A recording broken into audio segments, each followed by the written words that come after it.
what the users experienced so they know how to put into action what they've learned. Elizabeth Lee, VOA News, Los Angeles.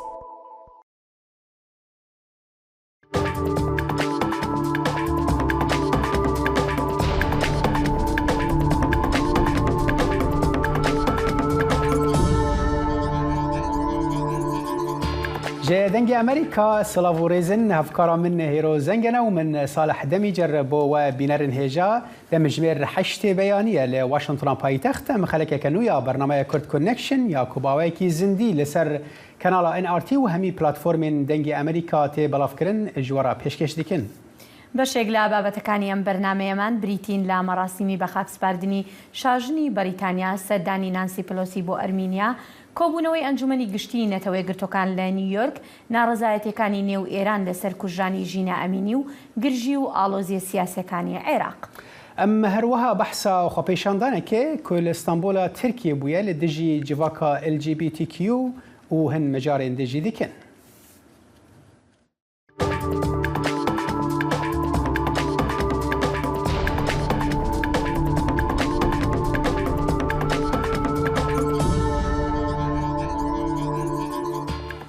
نانسی پلۆسی سەرۆکی ئەنجومەنی نوێنەرانی ئەمریکا لەگەڵ نیکۆل پاشنیان سەرۆکوەزیرانی ئەرمینیا کۆبۆ و خۆشەویستی بۆ گەلی ئەرمینیا دەربڕی. لە کۆبوونەوەکەی ڕۆژی یەکشەمەیاندا پاشنیان سوپاسی ئەمریکای کرد بۆ هەڵوێستی ڕوون سەبارەت بە دانان بە جینۆسایدی ئەرمەنەکان، کوشتن و دەرکردنی بە مەبەستی ئەرمەنیەکان لەلایەن تورکەکانی ئیمپراتۆریەتی عوسمانیەوە لە ساڵی 1950 لە کاتی جەنگی جیهانی یەکەمدا. پیلۆسی ڕۆژی شەمە گەیشتە ئەرمینیا کە بۆ دووهەم ڕۆژ بوو ئاگربەستی ڕاگەیەندرا بوو پاش ئەو شەڕەی لەگەڵ ئازەربایجانی دراوسێ ڕوویدا و نزیکەی 200 سەربازی لە هەردوو وڵاتدا تێدا کوژراوە. ئەرمەنەکان و ئازەریەکان هەر یەک ئەویتر تۆمەتبار دەکەن بە هەڵگیرسانی خولێکی نوێی شەڕ و تۆپبارانکردنی سنوورەکانیان. باسن بهتر و هفته گهیشتن باجارین باکوری امریکا کو به دهان کوچبر تدنا و یا هری داویج باجار الپاسو یا تکساس گهیشته باجار نیویورک و کار به دستن باجر جبو دیتنا پناهگاه که آلیکاریا کسن نو هاتی دکن ل نیویورک و باجارین دن جبو بردوامی پیشکش کردن آلیکاریان زحمتیان دبینن جبو آگاهین بهتر هفکار ما ازلم یا ساکر به مرایه دم باش ازلم نوچین هری داوی دوی درباره ده چنه؟ دم باش صالح براستی داویا و هفته ده به سدان کوچبر نو بریک نه قانونی کتن نوا آخا امریکا لی پرسکریک اوکو کومارین کو ریوبرن وان کوچبران بریکن جودا دشینن ایالتین دموکراتا مسر گشدانین هری داوی راپورتک آماده کریه کو امبری خو بدن و راپورتی و هورگولیان ببینن صالح. لامریکا کوچبریان نه قانونی د ناوبرا کوماری و دموکراتان ده و کریزی که گرینگ یا آلوزدار دروژه ویده والی فلوریدا رون دسانتیس لایالتا ویسکانسن شوا یک شمیه به وی پیامه بانگ لهوالین خوین کوماری کر. اف کشه سنوری دوان هلبجارتنان دا پرز گریک او از باور دکم او تشتک دوی بربجار گرینگیه بدنه. والی دسانتیس شاندنا پنجی کوچبرین ونزوئلایی ج ایالتا خواه وک سرکفتنه کی گرینگ یا کوماریان دیار کر. پیشتیکو پنجی کوچبرین ونزوئلایی گیشتی بون فلوریدا دسانتیس او بفروکه که شاندو بون گراواز مارتاس وینیارد یا لمساچوستس. کاربدستن و ایالت دخوازن کو سروی بویره لپرسینه که فدرال یا قاچاقچیتیا مروان وره دست پیکرن.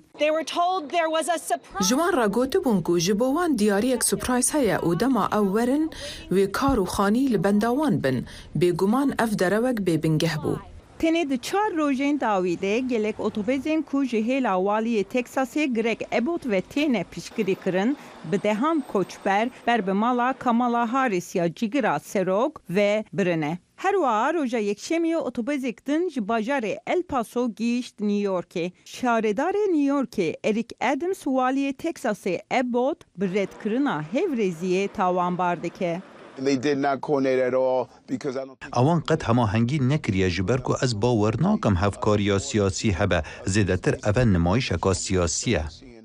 والی تکساس حیانها نیزی 11,000 کوچبر شاندن شیکاگو، نیویورک و واشنگتن. ول تکساس شهردار الپاسو دبیجکو هفته یا بره تنید یک روزه کیده نیزی 10,000 کوچبر گیشتنه ناو باجاریوی. We don't send anyone where they don't want to go. We make sure we help them. ام کسکی نه هنرین بودجه که او نخوازن. ام آلیکاریا وان پشراز دکین وانو خاردوان دخیند پاساندا و ام به مروانی سردری دگلوان دکین. چاودرین سیاسی دبیجن کو مجارا کوچبریه و بریا هلبجارتن نیودمه یندمجداره ده پرتر و آلوستر دروژه و سیاستا نفخویی یا امریکا ده خویابکه. صالح وکی مد راپورت تاجی تماشه گر لگور پیزانین فرمی تنید و سالی ده 1.8 میلیون پنابرین قاچاقی جی کاربدستن امریکی و هاتنه گرتن او پسپور بالیدکشنن کو بریا هلبجارتن نیودمه یه لامریکا اوی ببه مجارک گرجه دنابرا دموکراتان او کوماریان دا حتی هلبجارتن حشته مجداره. بله ازدم یاسا گلک سپاس بودماد. سپاس. سرکرده جیهان و هفته نیویورک جبو کمبونا گشتیا نتوین یک بوی دجون افدو سالن جبر پاندمیا کووید 19 ریبر جیهان بریا داخویانی ویدیویی تبلی کمبونان دبن بریارا ای سال او بچ نیویورک دا کل ناون دا انجمنا گشتیا نتوین یک بوی باخون د کمبونا ای سال دا سروکین جیهان د نتنه بحث آبوریا جیهان کوهینجی ج کووید رزگار دبه بکن ل اوده هر وها شر هری مزن ل اوروپای ده سالان دا او باندورین شر لسر پیدا کرنا خوارنا جیهانی گوهرتنا کشو هوای و سبروجا افپاریا کامنویلث جی رونی بخن روجوی بەڵێ ئازیزان تاوتوێکردنی دۆسەی کوژرانی ژینە ئەمینی بابەتی داهاتووی بەرنامەکەمان دەبێت بەڵام پاشەم ناوبڕەدەینەوە وڵاتان.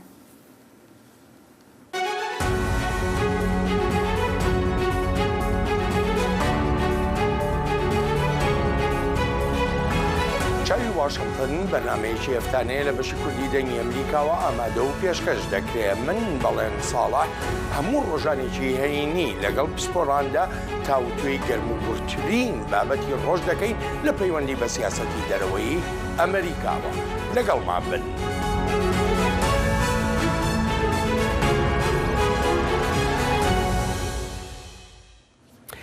آژانسا نوچهینا ایرانی فارس روجا یکشنبه دیمنین خواپیشاندان بردوام لروجاوای ولید لسر کشتنا جینا امینی دما گرتنا ویج عالی پولیسان و نشاندان پولیسین ایرانی گازا روندکریج آوید داکو خواپیشاندان ل خواپیشاندان کل باجار سنندجی کو پرانی کرد ل دجین بلاف بکه کو به صدان کس جبو شرمزار کرنا کشتنا کومبون مالپرا آژانسی کرد ویدیو که بلاف کرد کوته دا گلک جنومر تبلی خواپیشاندانه که بونه و دبیجن کو شیرو کرنا پلیس یا درباره مرنا امینی ده ندرسته دوزا جین امینی یا 22 سالی کو سشما بوری هات گرتن پشتی کو پلیس ارشاد ایران آوای دانینا ویا حجاب شاش دید لولید بو صدما نرازیبونه که گشتی به تایبتی لسر مدیا جواکی پلیسان گوت کو او جبر کریزا دل مریه و ادعای اشکنجه کرنه و دستریجی رد کرن آژانسا نوچهیان درنگی یکشنبه راگهاند کو پلیسان چند کس جناو نزیکی 500 خواپیشاندران جی گرتن کو روجا یکشنبه لمیدان آزادی یا سنندج پایتخت پارێزگەها کوردستان ایران کم بوبون فارس گوت خواپیشاندران جامن اتومبیلان شکاندن و برمیلین گلیش ین کولانان شوتاندن امینی کو ج بنامالک کرد بو روجا شمیه لباجار سقز لروج آوای ایرانی هات بن آخرن پشتی مراسم و شارتنا و خواپیشاندان درکتن و پلیسان جبو بلافبونا خواپیشاندانان گازین روندکشی ریج آویتن. کۆماری ئیسلامی ئێران لە راپۆرتەکانی ڕێکخراوە نێونەتەوەیەکان و لە راپۆرتی وەزارەتی دەرەوەی ئەمریکاشدا هەمیشە لە ڕیزی پێشەوەی ئەو وڵاتانەدایە کە پێشێلی مافەکانی مرۆڤ دەکەن. ڕژێمی کۆماری ئیسلامی ئێران پشتێکی گەورەی بەستووە بە سزای مردن بەسەر گەلانی ئێراندا و مەرجیش نییە ئەو سزایە لە دادگاکاندا بڕیاری لێ بدرێت، بەڵکو بە شێوەیەکی نایاسایانە چەکدار و هێزە ئاسایشەکانی ئێران لای خۆشیانەوە ئەو بڕیارە دەدەن و نمونە ژێجگار زۆرن. چەند ڕۆژێک لەمەوبەر کچە کوردێک سەردانی تاران دەکات و لەوێش بەبێ ئەوەی ئاگادار بێت لە چکەکەی سەری کەمێک دەترازێت و ئیدی ئەمە دەبێتە بیانوویەک بۆ دەسەڵاتدارانی پۆلیسی ئیرشاد یاخود پۆلیسی ڕەوش لە تاران تا پەلاماری بدەن و دەستگیری بکەن. پاش دەستگیرکردنی ژینات ئەمینی دەکەوێتە حاڵەتێکی بێهۆشی و دەگاتە نەخۆشخانە کە سوکاری ژینا دەڵێن بەهۆی لێدانەوە دووچاری جەڵدەی مێشک بووە، بەڵام پۆلیسی تاران دەڵێت ئەمە بەهۆی جەڵدەی دڵەوە بووە، هەرچەندە کە سوکاری دەڵێن هیچ ڕابردوویەکی ئەو نەخۆشیی نەبووە. ئەمەش کاردانەوەیکی زۆری لێکەوتۆتەوە و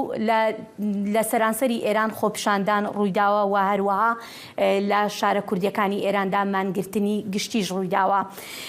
ئێستاش پرسیارە سەرێکیەکە ئەوەیە لای ڕایگشتی ئەوەیە کە بۆچی دەسەڵاتدارانی کۆماری ئیسلامی نیکۆڵی لە ڕاستی ئەو ڕووداوە دەکەن. بەم پرسیارەوە دەچینە لای میوانەکانمان. پارێزەر ساڵح نیکبەخت لە تارانەوە لەگەڵماندایە و هەروەها محەممەد هۆژەبری سەرۆکی ڕێکخراوی کۆمەڵی مافەکانی مرۆڤی کوردستان لە بەلجیکاوە لەگەڵماندایە. زۆر سپاستانەکەم بۆ بەشداریکردنتان لەم بەرنمەیە. کاک ساڵح بالای تۆ دەست پێ بکەم، ئایا سزایەکی یاسایی هەیە بۆ ئەو کاری کە پۆلیسی ڕەوشت لە تاران کردوێتی بەرامبەر بە ژینە ئەمینی تا لەبەر ئەو شێوەیە بێکە ئێران ئێستا نیکۆڵی لە شێوازی دۆسێکە دەکات؟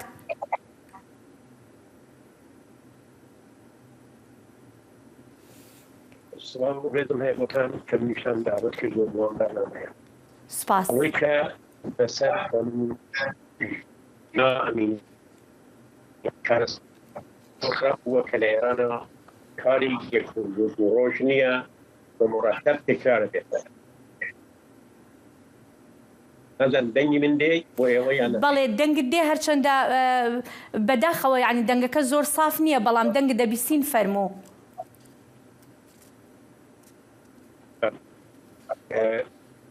ئەوەی کە پێش هاتووە لە ئاردینیە ئەوکو بە نوێی ئەو قەوانە کەڵاو ئەبێتەوە و حکوومەت نایەوێ قبولیکا و پلیسی ئێرانیش تا ئێستا ڕەدی کردوێتەوە، وەلێ هەموو ئەو زانیارانە نیشان ئەوە کە ئەو خانمە لەوەختە سەحەت و سلامەتی کامڵا بووە و توانیوێتی بێت بۆ گەشت و سەیران لەو منتەقەیە کە دەستگیر کراوە کە پارتێکی گەورەیە لە کلی تەبیعەت و لەبەر ئەوە کە خانمێک بۆ وەردشکار بووە سنی لاو بووە هیچ مشکلێکی نەبووە و بەرخلافی ئەوەی کە ڕێژیم ئێران ئێلامی کردووە کە ئەوە پێشتر نەخۆشینی بووە هیچ نەخۆشینێکی نەبووە، بنابەرئین ئەبێ حتمەن حادسەیەکی بۆ پێش هات بێ کە ئەو دوای 2 ساعت دوای دەستگیرکردنی کار ئەگەیتە ئەوێ کە هەم دڵی ڕاوەستێ و هەم مێشکی و هەروەها هەرکوو کولیە پێشی لەکار ئەکەوێ و بێسلا مەرگی مەزی بۆ پێشتێ، یعنی لە نظر مەغزی و کولەن فوت ئەکا و هەر ئەوەیش بۆتە باعیسیەوە دوای کەمتر لە 3 ڕۆژ کە لە بیمارستانە بووە و هیچ ئاسارێکی حیاتی بۆتون ئەو تەوی نەبووە فوتکە بە بڕوای مافناسان و هەروەها پزیشکی مەغز و جۆمجەمە و ئەو شتانە ئێلامیان کردووە ئەوە بە احتمالی زۆر زەربەی مەغزی خواردووە، لەبەر ئەوە لە گوێی ئەوە و هەروەها لە چاوانیا ئاساری قرمزی یعنی خوێن وجودی بووە و هەر وەختێک کەسێک زەربەیە بووە کاسەی سەری ئەشکێ لە لای خوارەوە و ئەبێتە باعیس ئەوە کە بروزی بیرونی یعنی نیشانەی لە بیرونیەکەی ئەوەیە کە لە گوێشکەیە یا لە چاویە ئاچاری تۆلژی هەیە. بەڵێ بەڕێزنیک بەخت لەگەڵماندا بمێنەوە پاشان دێمە سەر با بڵین لێکەوتەی یاسایەکانی ئەم ڕووداوە کە ڕوویداوە چ کاریگەریەکی یاسایی دەبێت بەڵام پێش ئەوە دەمەوێت بچمە لای کاک محەممەد دەمەوێت بزانم جەنابتان وەکو ڕێکخراوی مافەکانی مرۆڤی کوردستان زانیاری با بڵێن پشت بە زانیاریەکان لە ناو ئێرانەوە دەبستن دەمەوێت بزانم ئێستا ڕەوشی ئێران چۆنە بە تایبەتی شارە کوردیەکان کە باس لەوە دەکرێت مانگرتنێکی گشتی لەوێ بەڕێوە چووە ئەمڕۆ. بەڵێ ئەمڕۆ لە سەرەتای دەستپێکی بەیانیەوە مانگرتن لە هەموو شارەکانی ڕۆژهەڵاتی کوردستان دەستی پێ کردووە هەر لە سەقزەوە سنان ئەنێ هەموو شارەکانی پارێزگای ورمێ و شارەکانی پارێزگای کرماشان و پارێزگای سنە و بەشێکی زۆر لە ئیلامیش مانگرتنی سەرتاسەریان دەست پێ کردووە هەمویان بەشدار بوون لەو هەڵمەتەیە. بەڵام لە پێش نیوەڕۆی ئەوڕۆ گرژیەکان لە دیواندەرەوە دەستی پێ کرد و ئێستا لە بەپێی ئەو زانیاریانەی کە دەست ئێمە کەوتووە لە دیواندەرە لە سەقز لە سنە و لە سەردەشت گرژیە هاتووەتە ئاراوە کە هەم بریندار هەیە لە شارەکانە هەمیش دەست بەسەرکردن هەیە بەرحاڵ پۆلیس کەوتووەتە بەر ئەوەی بەر تەقەکردن لە جەماوەر و لەو کەسەخۆ پیشاندەرانە تەقی ڕاستەوخۆوەکان هێزە نظامیەکانی ئێران لە خەڵک و گازی فرمێسک ڕێژ ئەڕژێنێتە ناو ماڵەکانیانێ وای لێ هاتووە بەتایبەت لە شاری سەقزاکە هێزە ئەمنیەکان هێزە چەکدارەکانی کۆماری ئیسلامی ماڵ بە ماڵ خەریکن لە ناو گەڕەکەکانە ئەگەڕێن و بە گازی فرمێسکرەش بەرەو ناو ماڵەکان خەریکن تەقاکەن دۆخەکە دۆخێکی زۆر ئالۆزەوە لە سنە سەقز و مەریوان بە تایبەت ئەو سێ شارە هێڵەکانی ئینتەرنێت زۆر لاواز بوو لە هەنێک شوێنە هەر یەکسەر هێڵەکانیان بڕیوە بۆەوە زانیاری دەرەوە نێت و ئەو ئەگەر دۆخێکی ئەمنی زۆریەتە ئاراوە زۆر قرسیەتە ئاراوە ئێمە زانیاری نەتوانین وەربگرین نەگەێمە ئەو کەسانەیانەوێت لە ناوخۆی کوردستان زانیاری وەربگرن زانیارێکی ئۆتۆمان دەست نەکەوێت لەلایەکی کەیشەوە ئەگادارین کە بەتایبەت بۆ شاری سنە لە هێرزەکانی گاردی ویژەی لە پارێزگای کرماشان و بەیانێناون بە ئۆتۆمۆبیلی تایبەتی دژە شۆڕش و بەگارد و محافزی زۆر زۆر تایبەتەوە ئەوانەی کە لە ئێمە لە شەڕەکان ئایبینین یانە ئەو زرێ پۆشانەی کە لە شەڕەکان ئایبینین هاتوۆتە ناو شاری سنە و دوێنێش لە گرتە ویدیۆکانە دەستمان کەوتەوە بووکە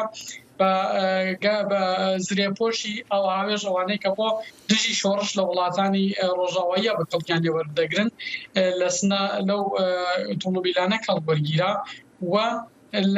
لە ناوەڕاستی شاری سنە لە سنتەری شاری سنە وەکو ئیستێکی بازڕستیان دروست کرده بوو خەڵکیان نەپشکنی یانە ئەم بەیانیە ئێمە خەبەرەکان دەستمان گەیشت کە بەڵێ لە ناو شاری سنە هەر کەسێ پشکنن ئەگەر موبایلی پێبێ موبایلەکەی پشکن ئەگەر گرتە ڤیدیۆیە وێنەیە شتێکی تایبەتی بە خۆپیشاندانەکان یا مانگرتنەکانی تیابێ کەسەکان دەست بەسەرەکەن و لەگەڵ خۆیان ئایبن. بەڵێ بەڵێ بەڕێزنیک بەخت دێمەوە لای جەنابەت دەمەوێت بزانم چ جۆرە لێکەوتەیەکی یاسایی ئەبێت ئەم کارە کەواتە مەبەستمەوەی ئایا کە سوکاری ژینە ئەمینی مافی یاساییان هەیە بە چ شێوەیەک دەتوانن مافی یاسایی خۆیان بەدەست بهێنن؟ پێشێک ئەمشێک بە گومان بێ خانەوادەکەیان بەتایبەت دایک و باوکیان بێن لە تارانە یا بۆ خۆیان یا پارێزەرێک ئەو بژێرن بۆەوە دژی ئەو کەسانە کە ئەم کارەساتیان پێشێنەوە و بە گوێرەی ئەو شتانە کە من پێشتر گوتم ئەمە لای من و لای دۆستەی پارێزەران و مافنەسان اعتقادمان بەوەیە ئەمە ئەبێ لەم بارەوە داخوازی خۆیان مەترەحکەن ئەو شکایەتەیش لە دەستگای دادوەری ئێرانە موردی ڕەسیدەگی قرار بگرێت. ئەمڕۆ کە ڕئیسی دەستگای دادوەری ئێران ئێلامی کردووە ئێمە بەو مەسەلە ڕەسیدەگیەکەین و سەریعتریش ئەم کارە بە سەریعترین کارێکیش ئەم کارەکەین بەڵام لە ئێرانە قەول زۆر لەگەڵ ئەمەدا تەطبیق ناکرێت. بەڵێ بەڵێ کاک محەممەد دێمەوە لای جەنابەت دەمەوێت بزانم وەکو ئاماژەی پێکرد بە ڕێزنیک بەختیش ئاماژەی پێکرد کە دەڵێت با بڵین سەرۆک کۆماری ئێران داوای لێکۆڵینەوەشی کردووە لەمبارەوە هەروەها وەکو دەستگاکانی ڕاگەاندن ئاماژەی پێکەن تەلەفۆنی بۆ باوکی ژیناش کردووە و هەروەها هەندێک لە دەستگاکانی ڕاگەاندن ئاماژەش بەوە ئەکەن کە بەرپرسی پۆلیسی ڕەوشت یا گەشتی ئیرشاد لە تاران لەسەر کارەکەی دەرکراوە. ئایا ئەم شتانە دەبێتە هۆی هێوربوونەوەی ناڕەزایەکان لەسەر ئەم بابەتە؟ لە ڕاستیدا ئەو شتانەی کە گشتە ئاماژەتان پێکرد ڕووی داوە، بەڵام ئەوە نەک نابێتە هۆی ئەوەی کە نارامیەکان دۆخەکە هێورتر بێتەوە، بەڵکو جەماوەری خەڵکی کوردستان و ئێران یعنی ئەویان دوای چلوچەند ساڵ پێزانیوە کە ئەگەر گۆڕانکاریەک بەهۆی گوشارێکی جەماوەریەوە لە ئێران بێتاراوە، ئەو گۆڕانکاریەکی بنەڕەتی نیە و بۆ گۆڕینی سیاسەتی دژەکردەوەی کۆماری ئیسلامی هەمبەر بە جەماوەری خەڵکی دانیشتووی کوردستانیا ئێران نییە، بەڵکو تەنیا بۆ ئەوەیەکە وەکو سوپاپێک، وەکو ئەوەی کە بەرحاڵ دۆخەکە تۆزێک هێور بێتەوە لەوە هەر ئەو کەسەی کە ئەڵێن لایان بردووە لە سەرکاری و نامدوریان سۆدۆ یا شتێکیان بەسەرهێناوە لە شوێنێکی باشترەوە بە پۆستێکی باشتر و بە بەرحاڵ پلەیەکی باشترەوەدا دەمەرزێت و لەوانەیە بەهۆی ئەوەی کە ئەزمونیشی بووە لە بەرحاڵ لە کوشتنا یا لەسەر کوتکردنی ژۆڕینەکە شۆڕشێکە هینێکی پلە بەرزتری پێبن، یانە پلەیەکی بەرزتری پێبن و بڕوان بتوانن لە تەجروبەکانی کاڵ بگرن. لەبەر ئەوەیە لە ڕاستیدا نەک خەڵکی نەک جەماوەری ڕۆژهەڵاتی کوردستان و ئێران، بەڵکو ڕێکخراوە مەدەنیەکان و ئەنجیۆکانیش پێیان وانییە کە ئەم دۆخە ئەم کردەوەی بەسا سیستمی دەسەڵاتداری ئێرانە لەبەر دڵسۆزیە لەبەر ئەوە نییە کە لانی خەڵک ئەگرێت، تەنیا لەبەر ئەوەیە کە ئەزانەی ئێستا ئالۆزیەکان و گرژیەکان زۆر بە زەرەری تەواو دەبێت و بەرحاڵ لەم دۆخەدا کە کۆماری ئیسلامی خەریکە ئێستا بەرحاڵ سەرۆکی کۆماری ئێران کۆماری ئیسلامی ئێران خەریکە بۆ نەتەوەی گرجەکان خۆی ئامادەکە بۆ ڕاوێژکردنێک لەم دۆخە زۆر بە زەرەری داوا بێت ئەگەر ئالۆزی و گرژیەک لە ناو خۆی ئێران بێت بۆیە تەبیعیە، یانێ زەربەل ئەجەلیەت ئەو کارە بکە بەپەلە شتێک بکات بۆ مشت دۆخەکە هێور بێتەوە دێت لەو لاوە ئەمە ئاڵێت وی ئەڵێ بەرحاڵ دۆخەکە هێورەکەینەوە بە چەندانە بەرپرسیان دێن ئەڵێن ئێمە بە چڕی پڕی بە شوێن کارەکەی هاچین و لایەن یاسایی و چارەسەری ئەەکەین و لەلایەنی حقوقی و چارەسەری ئەەکەین، بەڵام لەلایەکی دیکەوە دێت پۆلیسی دژی شۆڕش دێنێت، لەلایەکەوە دێت زرێخۆش دێنێتە ناو شارێک، لەلایەکەوە دێت ڕاستەوخۆ تەقاکە لە خۆ پیشان دەدان، یعنی ئەمە ئایا چارەسەرکردنە یا بۆکو فارسەکان دەڵێن خنجەر لە ڕۆبەستن لە خەڵکانێت تۆ بەڵێنی شەڕت داوە لەگەڵ جەماوەرەکە خۆتەکە خۆت بە حکوومەتیان نەزانی، خۆت بە دەسەڵاتیان نەزانی، بەڵام وان تۆ بە داگیرکە دەزانن، تۆیان پێ دەسەڵاتی خۆی نییە و تۆ داگیرکەری ئەو وڵاتیت، بۆیە دەیت بەرحاڵ دژەکردەوەکەیت و لێیان نەبژیت نەگەوەی کە چارەسەریان. بەڵێ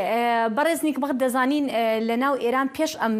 دۆسێژ ینی دەنگێکی زۆر هەبوو دژ بە حیجابی زۆرە ملێ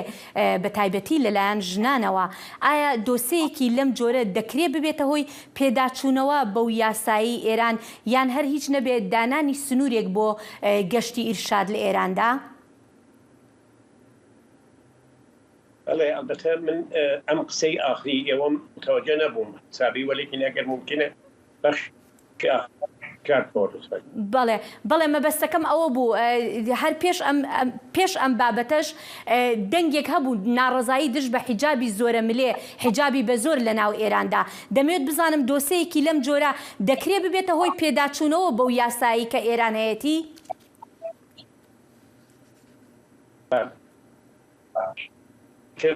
من ئەمەوێ سابقەی ئەم کارە لە ئێرانە ئەمە ئەوەلین جار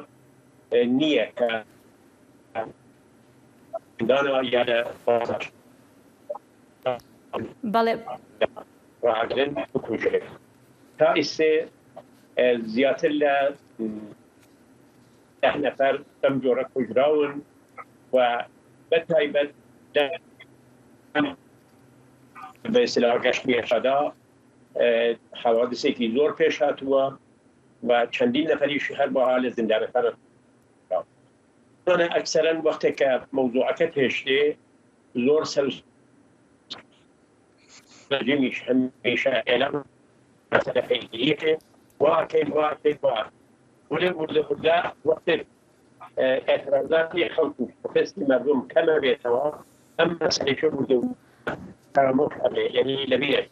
بله مثل رواية لمسألة بله بداخوا برزنك بخدنگەکەت زۆر لێکۆڵینەوەی شرایطێکی زۆر باش هەیە کەما ئینکی ئەگەر چی بڕواکراونیە بەڵێ بەداخەوە بەڕێزنیک بەخدەنگەکەت زۆر خراپە صحبەتی کردە بەلایەکی تریشەوە ئیمڕۆ ڕئیسی دەستگای دادوەری داوە کە ئێمە ئەو مەوزوعە پەیگیریەکەین و ئەفکاری یعنی بەسلا ڕۆژنامەکان میدیاکان و هەروەها خەڵکی لە ئێرانە و بەشێکیش لەو کەسانەی کە ناڕازین لە ڕێژیم وەلیکن پێشتر جزوی دەستگای حاکمیەت بوون ئەوانیش ئەترازیان و چەند نەفەریش لە مەلایان کە معمولاً لەم مەوزوعانە تعینی ئەکەن کە ئایا ئەمە شەرعی بووە یا غەیرە شەرعی بووە ئەم ڕەفتارەکە لەگەڵ ئەفرادە ئەکرێت ئەم دەینێ خۆ دوێنە نەخێر ئەسڵ ئەم گەشتی ئێستادە کاری غیرە قانونی و غیرە شەرعیش ئەکا لەبەر ئەمە ئومیدواری وجودی هەیە کە ئەم قەزیە پەیگیری بکە ئەمما وەکو مێمانەکەی پێشووتان مێمانەکەی ڕۆمان پێشتر وتی فەرمووی ئەم کارە زۆر پێش هاتووە و تا ئێستا خەڵک لە بەرخوردێ لەگەڵ کراوە ڕازی نەبوون بەڵێ سپاس بەڵێ سپاس بەڕێزنیک بەخت سپاس دەکەم بەڕێز هوژەبری دێمەوە لای تۆ بۆ پرسیارێک ئەگەر بکرێت زۆر بە کورتی وەڵامم بدەیتەوە لە کاتێکدا دەزانین ئێستا کۆبوونەوەی ئەنجومەنی گشتی نەتەوە یەکگرتوەکان لە نیویۆرک بەڕێوە دەچێت ئایا ئەم دۆسەیە چەندێک کاریگەری دەبێت بەسەر ئێرانە با بڵێن لەو کۆبوونەوەیدا لە کاتێکدا دەزانین کە سەرۆکی ئێران دەچێتە لە کۆبوونەوەکە بەشداری ئەبێت لەوێ و تاریش پێشکەشەکات لە ڕاستیدا لە کۆبوونەوەی سەرانی وڵاتانە لە نەتەوە یەکگرتوەکان یەکێک لە شتەهرە گرنگەکان ئێنەکەی سەهرە گرنگەکان کە ئەتوانێت کەیسی وڵاتان بەرەو خواریا بەرەو سەربەرێت دۆخی مافەکانی مرۆڤە بۆیە لە ئێستادا بە هەوڵ و ڕەسات تێکۆشانی لایەنە مافی مرۆڤیەکان ڕێکخراوە مافی مرۆڤیەکان و پەیوەندیان لەگەڵ لایەنە نێودەوڵەتیەکانە کۆمسیۆنی مافەکانی مرۆڤ لە نەتەوە یەکگرتوەکان ئەتوانرێت کاریگەریەکی نەرێنی زۆر باشی بێ بۆ دۆخی ئێران و سەرەکەی کاچێتە ئێران کاچێتە نەتەوە یەکگرتوەکان وەوە ئەزانم لەو ئەنجومەنە لەو دانیشتنەیە ئێران زۆر ئەچێتە ژێر پرسیارەوە دۆخی ئێران زۆر ئەچێتە ژێر پرسیارەوە لەلایەن پەیڕەونەکردنی مافەکانی مرۆڤ لە ناوخۆی وڵاتی ئێران. بەڵێ محەممەد هۆژبری سەرۆکی ڕێکخراوی کۆمەڵی مافی مرۆڤی کوردستان لە بەلجیکا و ساڵح نیکبەخت پارێزەر لە تاران لەگەڵماندا بوون زۆر سپاس دەکەین. سەرۆکی ئێرانê îro dişemê got ku wî ti plan nînin ku serdana xwe ya New Yorkê de bi serokê Amerîka Joe Biden ra bicive. İbrahim Reîsî danê sibê roja dişemê ji Tehranê ber bi New Yorkê ve birêket û dê bo cara yekem beşdarî kombûna giştiya neteweyî yekbûyî bibe. Reîsî li firokxaneya Mehrabad ya Tehranê berî ku berê xwe bide Amerîkayê got ti plana hevdîtin û guftûgoyan bi serkirdeyên Amerîkayê ra nîne axaftinên di navbera Îranê û hêzên cîhanê de li ser nûvejandina peymana navokiya sala 2015 sar bûne di hevpeyvînekê de li gel CBS ku roja yekşemê hat belavkirin Reîsî got ku Amerîka ne cihê baweriyê ye û daxwaza garantiyan kir ku dê Amerîka ji peymana dernekeve wekû ku serok Donald Trump di sala 2018 de derket. Reîsî got ti plana wî tune ku bi serok Biden ra li kêleka kombûna neteweyîn yekbûyî bicive ji ber ku ew ti encaman nede. Her çendî ku wî dubare kir Îran amade ye bi hevguhertina girtiyan bi Amerîkayê ra gotûbêj bike. دنگ امریکا جافکانیەکە پێباوەریان و چاو ئاگاهیان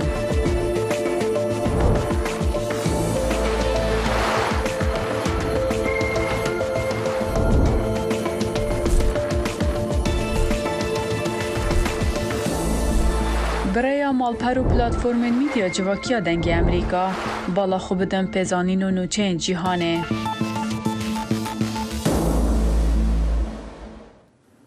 جۆ بایدن سەرۆکی ئەمریکا لە دەمی سەردانەکەیدا بۆ بەریتانیا ڕێزی لە شاژنە ئەلیزابێتی دووەم گرت لە کاتی واژۆکردنی کتێبێکی سەرخۆشی. بایدن لە خانەی لانکاستەر لە لەندەن قسەی کرد و ماوەیەکی کورت پاش سەردانەکەی بۆ هۆڵی وێستمینستەر کە تەرمی شاژن لەوێدانرابوو بۆ ڕێزلێنان. ئەو شاژنی کۆچکردووی بە شایستە و بەڕێز ناودێر کرد و گوتی هاوخەمە لەگەڵ بنەماڵی شاهانەدا. بایدن گوتیشی شاژن هەمیشە بە کەرامەتەوە مامەڵەی لەگەڵ خەڵکیدا کردووە. سەرۆک بایدن یەکێکە لە سەدان ڕابەرانی وڵاتانی جیهان کە بۆ بەشداریکردن لە مەراسیمی بە خاکسپاردنی شاژن چووە بۆ ئەو وڵاتە. شاژن لە 8 مانگی نۆ لە تەمەنی 96 ساڵیدا کۆچی دوایی کرد. پشتی مرنا شاها بریتانیا ئەلیزابێتا دوویەم و پشتی کە لیز تراس بوو سەرۆکوەزیرە نوێیە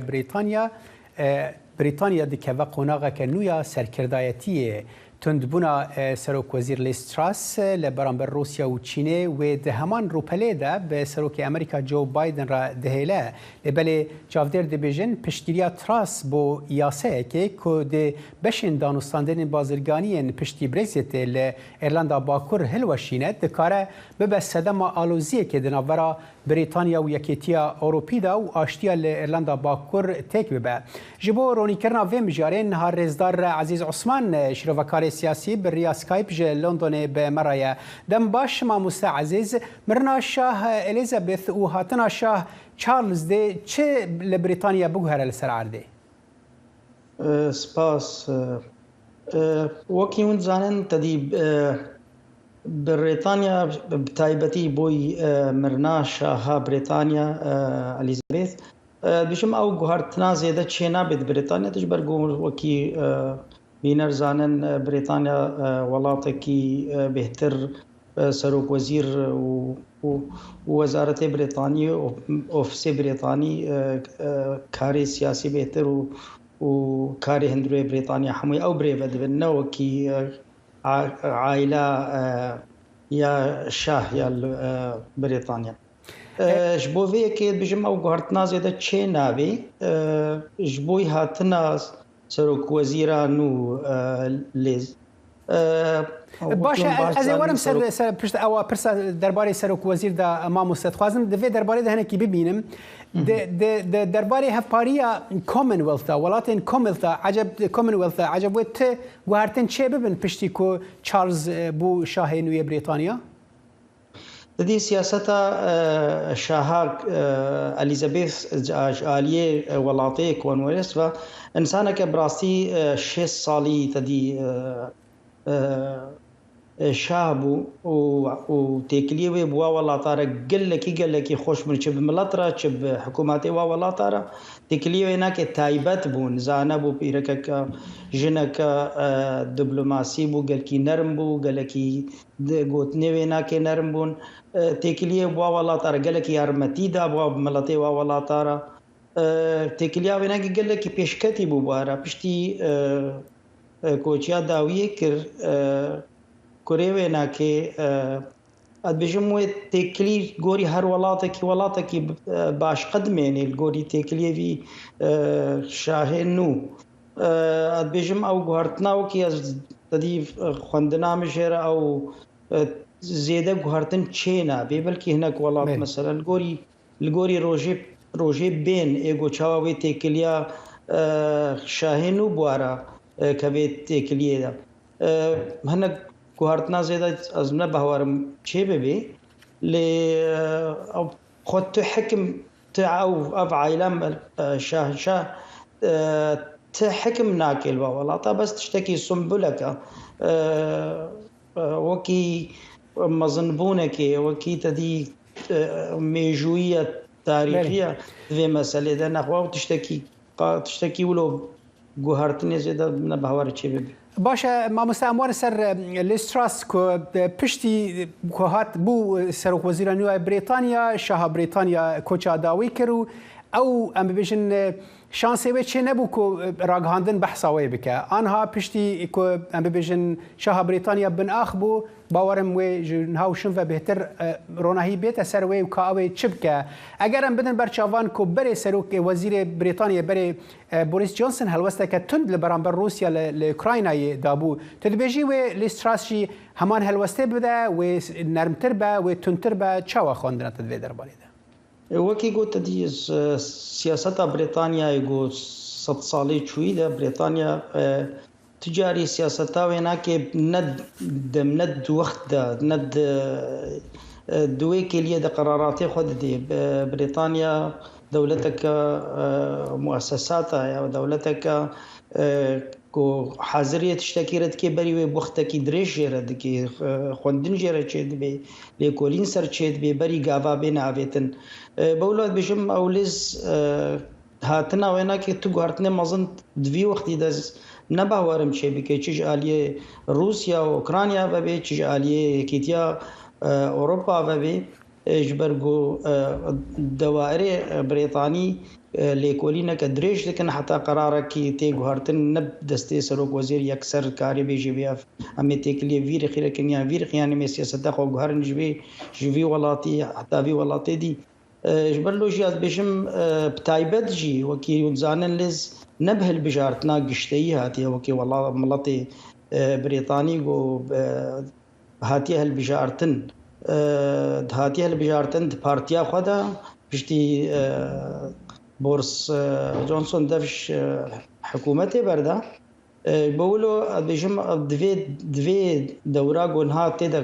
گو حکم بکی و تو گهرتنی زیاده بيجم تو گاوی زیاده نا بيجي و نکار بی با بيجي باشه ما مست اف خال زلال بو درباره ام بيجن بريطانيا و پیوندیا وان به اوروبا بگشتی رو به امریکا رجید و درباره ده وقت ما گفت پیش گفتن ده هنک خم هنک و رنگ هلوستا تندا تراس لبرانبر ایرلندا باکر کو او دانستاندن بازرگانین به اوروپا را پشتی برگزیت رنگ ببن صدمین آلوزیان گلو او یک پیشبینه کو به پشتی کو ام ببیجن تراس براسیجی و ام ببیجن پیمانه وان هفکرانان هلوشینه نوكي مقوتي تدي وكي سروك وزير في ولاتي تدي تنكاريت قرار وكي فردي وكي جبا خبدي يعني تدي بدولتك ولاتك برلمان هيا مجلس اللوردات هيا اللي كوليني دريش هنا جو سر غافي جو ببن دريا سياستا درفدا نگو سروك وزير هاتا جو هرتن جدا و قرار يعني افش خوا تایبەتی کە بریتانیا دبیرنگی بس بگوره ما مستدکانه سروک وزیر دکانه رولک اکتیف دوی درباره دبریزه دکاره به هیله که آوای تندونه جه بچه و دکاره سس جی بکه یعنی کسی سروک وزیر گرینگ دوان روشن و هاده نوایه؟ نه راسته بس وکی سیاستا و ولاتی تدید سروک وزیر آره مثلا رولك و بين حولي بس نكا نصر صدي صد كاربي درباس بكيش دايره ديره وكي برلمان را وكي مجلس اللوردات وكي ملطي خوي بريطاني قايل بكي سياده ديكس جهلي كوليني انا البريطانيا يعني سروك وزير كاري تي كار بكي بس غوارتنا كا اكثر دا قال كي زوره جو كاربي جهد اكثر بيلك سياسته خو وكي كساتي بپیش دوی بگو حساب بکش شواک دواد شونه دی جبرلوات بیشم گل کی زحمت اواد اشتیانا کی کارب سروک وزیر یک سر بکی بگو لیفگرین چه بگو وقت بدی خو بلو بیشم هم گل کی نط يعني او ترصاولونينا جو غارتنا كمظن چه بکی دو وقت کی کنده بلکې سیاست بریتانی روجي پیش دا دمک دريج دا لیکولین سر تشتا چه تبن حتى کاربن چپ باشش بو وی ولاتی جبوی تایبت بو ولات جبوی او پارتیا وی سروک وزیر بو جبوی پارتی جبو روجي پیش دا کا چوي تاثیر هل بجارتني وريده بكن برغو هل بجارتني پیشي هنا يعني قال لك حساب تنكرن بري قاوي ولو بين عافيتن بله عزیز عثمان چه شیروکاری سیاسی تجلان دونه مرابعی گلک سپاس بوده ماده بەڵێ عزیزان بەردەوامین لەسەر پێشکەشکردنی بەرنامەکانی ئێستامان و پاش ئەم ناوبڕە دەچینە بابەتەکانی عێراق و ململانە سیاسەکان لە عێراقدا.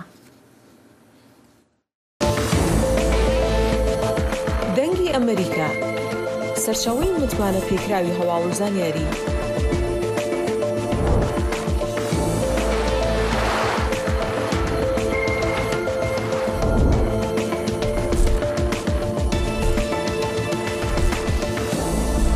لە ماڵپەڕ و تۆڕە کۆمەڵایەتیەکانی دەنگی ئەمریکاوە ئاگاداری هەواڵ و گۆڕانکاریەکانی جیهان بە.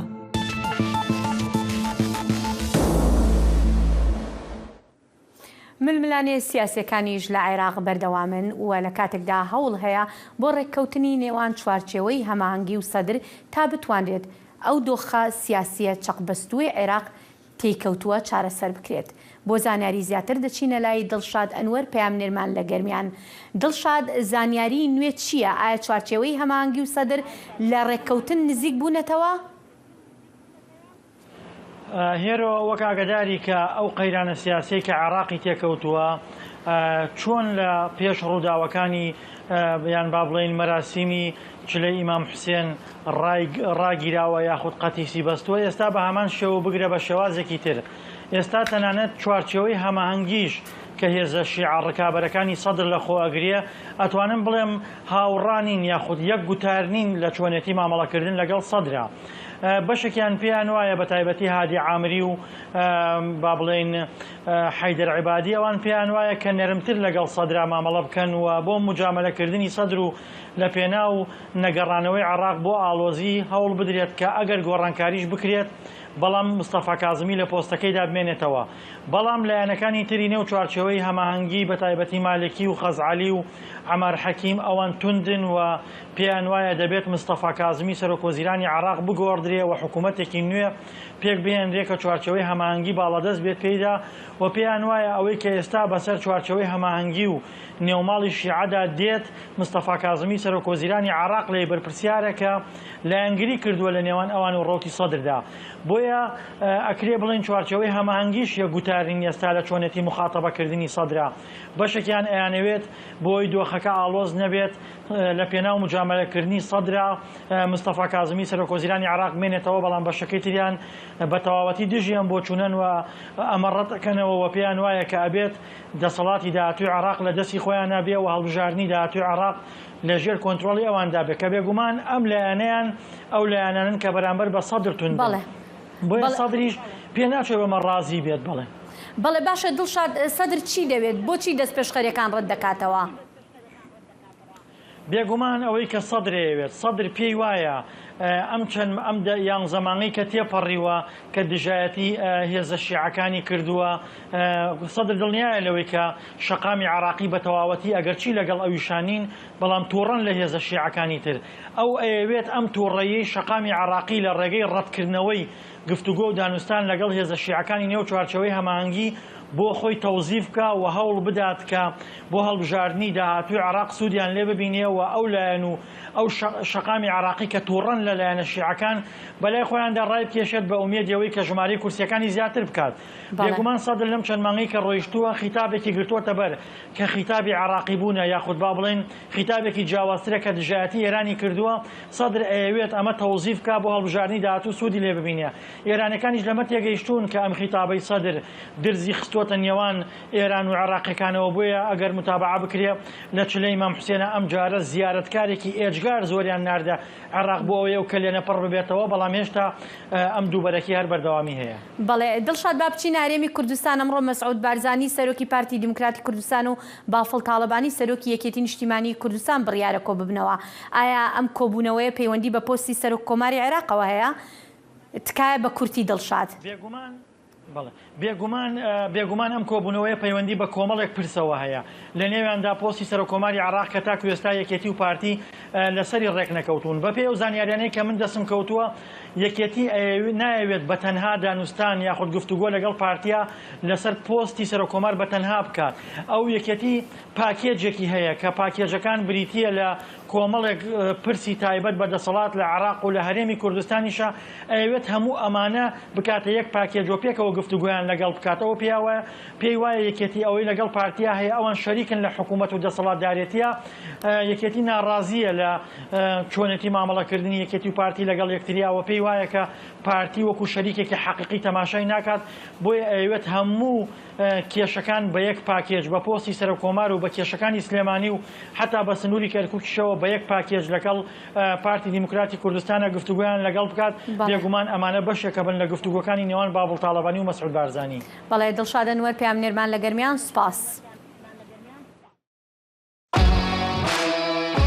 زایڵی داهێنان بەرنامەیەکی فەرهەنگی و هونەری بەشی کوردی دەنگی ئەمریکا.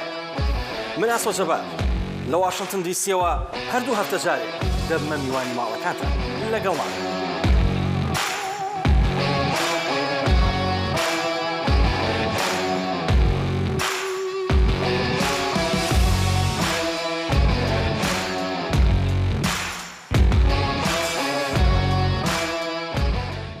لی ترکیه گروپک دژی جوکا LGBTQ روجا یکشنبه لاستانبول ریوچونک لی دارخست و داخواست کرد که کاملین LGBTQ بین گرتن و چالاکین وان بین قدخه کرن ده خوپیشاندانا هری مزن ده لولیت به هزاران کس تفلی خوپیشاندانا به ناو کامبونا مالباتا مزن بون کرسات میجان بیجر ارگانیزران گوت کوان زیادتری 150,000 امضا کم کرده دا کوژ پارلمان ترکیه دا خوازا یاسه که نو یا قدخه کرنا پروپاگاندایا LGBTQ بکه او پروپاگاندایا کو او دبیجن ده نتفلیکس مدیا جواکی هنر و ورزش دا بلاف دبه خوپیشاندران به پانکارتین به نویسا پاراستنا مالبات مجارک اولهیه نتویه هلدان ل ترکیه ج سال 2015 و رنای داین بو ریوچونین چالاکوانین LGBTQ نویسگاه امنستی انترنشنال یا ترکیه را گهاند کو داخویانین خدمتا گشتی ین کو دوی بویره ده دوی لیسته ده جه دگرن پرنسیبن وکوی و نجوداکاری ین ترکیه بن پیدکن کاربدستن پای بلندن ترکیه کسن LGBTQ وکو کسن جری درکتی بناف دکن و دبیجن کو آرمان جوان او زیان بگهینن نرخن کفنشوپین مالباته. سەرۆکی ئۆکرانیا ڤڵادیمیر زەلەنسکی دەڵێت ئۆکرانیا ئامادەکاری دەکات بۆ زنجیرەی داهاتووی وەرگرتنەوەی خاکەکەی دوای ئەوەی لە چەند هەفتەی ڕابردوودا زنجیرەیەک دەستکەوتی لە دژی هێزەکانی رووسیا بەدەستهێنا.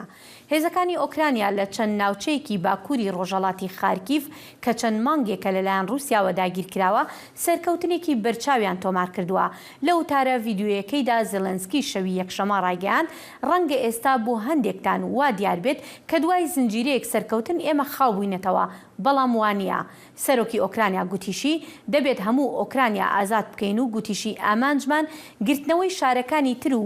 شارەکانی تری وەکو ماریۆپۆل، خێرسۆن و دۆنسێکیشە. آژانسا انرژیا ناوکیه اوکراین انرژیکوم ده روزا دوشنبه لشکرین مسکو به ایرشکرنا لسر دویمین سنترال ناوکیه هری مزنا باشوری ولایت تاوانبار کرد. او تاوانباری دبه پشتی کو سنترال ناوکیه زاپوریجا کو دبن کنترل مسکو ده ده مهین داویدا گلک جاران راستی تو به بارانی هات کو ترسا بویرک ناوکی زیده کرد. انرژو اتم ده پست که دل سر تلگرام گوت روزا دوشنبه ارتش روسیه ایریشه که بوموشکان لسر بنگاه پیشسازی یا سنترال ناوکیه پیو نوکراینایسک بیک آنی و گوت تقینک به هز تن 300 مترج ریاکتورن بنگه بو لی او نورمال دخبتن آژانسا ناوکی گود ایریشه دا زیادتری 100 پنجره آواهی سنترال الکتریک زرار دیتنو وینه جامن شکستی لدورا پنجره شکستی بلاف کرن آژانسه هر وها وینه کورتکا به کوراهی 2 متریان جه کو مشکل کتیا بلاف کرن انرژو اتم گوت بخوش حالی دناو خباتکارین سنترالی دا تکسی زرار ندیده. سروک اوکراینیا ولادیمیر زلنسکی لسر تلگرامه ده درباره و ایرشه دا گوت روسیا همی جیهان دخمه ترسیه دوی اویک وره راوستان بری کویدی درنگ به. سپیس ئێکس لە ڕۆژی یەکشەمە 54 مانگی دەستکردی ستارلینکی ڕەوانەی خولگەی نزمی زەوی کرد. هەڵدانەکەی وێزگەی هێزی ئاسمانی کەیپ کاناڤێرال لە فلۆریدا بووە. شەشەمین گەشتی فڕۆکەی فالکۆن 9 بوو بۆ گەشەپێدانی قۆناغی یەکەم. لە هەفتەی ڕابردوو بەهۆی خراپی کەشوهەوا چەند جارێک ئەو پرۆسەی هەڵدانە تێکچوو. ستارلینک سیستەمێکی بنکەلەواڵاییە کە کۆمپانیای سپیس ئێکس دروستی دەکات بۆ گەیاندنی خزمەتگوزاری ئینتەرنێت بۆ ئەو شوێنانی جیهان کە ئەنتەرنێتی پێنەگەیشتووە. بله از باورم دیگهن داویا برنامه لبری کم برنامه خواب داوی ببین از باورم هندک دیمنین زندی ما هبن ج بن مراسم بن آخرنا شاهجنا بریتانیا الیزابث دویم کام بهفرهن کلی تماشاکن کو تێزانین ئیرۆ دشەمێژە سەری سبەهێ دا سەرکردەی هەمی وڵاتین جیهانی کۆم بوون بۆ بناخکردنا. ڕاستەوە ئێستاش تەرمەکە دەرچووە و بۆ دوا مەنزەڵگەی بەڕێکەوتووە کە لەوێ با بڵێن لە گۆڕستانی شاهانە بە خاکی دەستپێرن. وەکو ئاماژەشت پێکرد هەر ئەمڕۆ ڕێبەرانی بەشێکی زۆری ڕێبەرانی جیهان لەوێ ئامادە بوون. باری ئاسایشی لندن بە ئەندازێکی زۆر توندکرابوو. ساڵح ڕاستە بینەرهێژا لەبەرم دەگەن داویە کورد کۆنەکشن تا جارەکەدن هەر شاد و بەختەوەرن. کاتێکی خۆش.